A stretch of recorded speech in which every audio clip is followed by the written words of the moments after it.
suis ici aujourd'hui avec quelques spécimens de prêle devant moi. La prêle, c'est une plante que souvent mes élèves trouvent désagréable dans leur jardin parce que c'est une plante qui se reproduit par rhizome et qui a tendance à envahir, mais je vais vous expliquer à quoi elle peut vous servir pour que elle vous rende la vie moins difficile. Donc, il y a vraiment 3 grandes propriétés de la prêle. C'est qu'elle a un côté très reminéralisant. Donc, elle va alcaliniser, nourrir les os, les dents, les cheveux, la peau, aider tous les tissus conjonctifs. Elle va aussi aider beaucoup au niveau de la vessie et des reins. Donc, on l'utilise en prévention ou en accompagnement avec d'autres plantes pour les traitements des calculs rénaux, mais aussi pour tous les problèmes d'incontinence, d'énurésie, de pipi au lit la nuit pour les enfants, même pour les animaux. Et c'est une plante qui est beaucoup utilisée, qui était en fait plus avant utilisée pour arrêter les saignements. Parce que la poudre de prêle mise sur une plaie est vraiment hémostatique, donc ça arrête le sang. Ça marche moins bien en interne pour ça, mais en externe, elle est très efficace.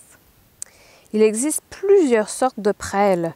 On a la prêle des champs, ici devant moi, qu'on appelle aussi queue de renard ou en anglais horsetail à cause de son apparence de queue de renard ou de cheval. Il y a la prêle des prés, qui ressemble énormément à la prêle des champs. La prêle des forêts, qui est plus touffue parce que ses ramifications sont beaucoup plus divisées. La prêle des marais, qui est en fait juste une tige verdâtre qui sort des milieux humides. Pour reconnaître la prêle des champs, ce qui est important, en fait, c'est de l'observer très tôt au printemps.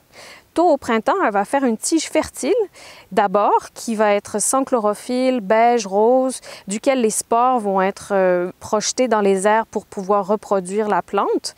Et ensuite, elle va apparaître à côté de la tige fertile, une tige stérile qui est verte, qui va servir à faire la chlorophylle pour nourrir la racine pendant l'été. Et en fait, c'est la tige fertile, la tige stérile, pardon, qu'on récolte, la tige verte, 4 à 6 semaines après l'apparition de la tige fertile.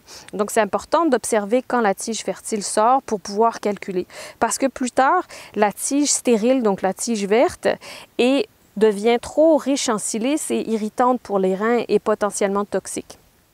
Alors, la tige stérile de la prêle qu'on récolte 4 à 6 semaines après l'apparition de sa tige fertile est plus intéressante séchée pour faire des infusions ou pour mettre en poudre sur des hémorragies pour arrêter les saignements en cas d'urgence si vous n'avez pas accès à un hôpital.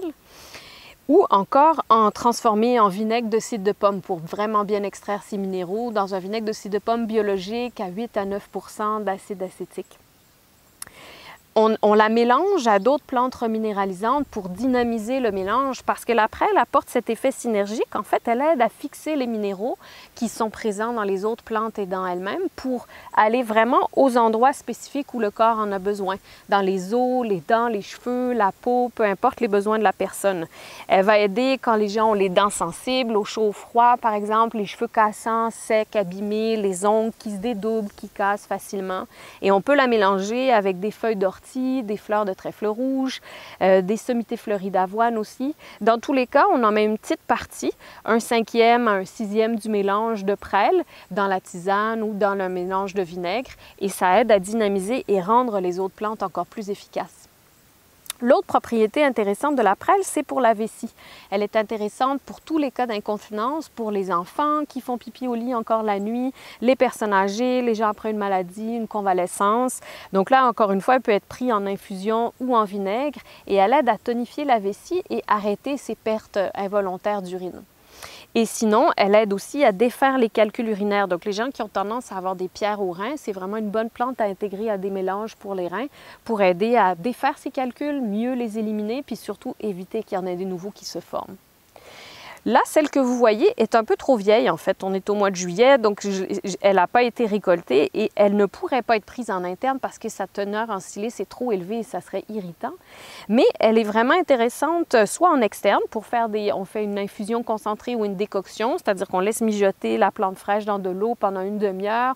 On laisse reposer quelques heures, puis avec cette transformation, on peut faire un rince pour les cheveux, justement pour nourrir les cheveux de minéraux. On peut tremper les mains pour faire un genre de manicure puis aider à nourrir les ongles. Mais surtout, on peut aussi faire un purin pour les plantes dans le jardin qui ont des maladies fongiques ou pour des semis. Donc, c'est vraiment une belle plante antifongique et qui peut être utilisée en externe quand la saison est trop avancée.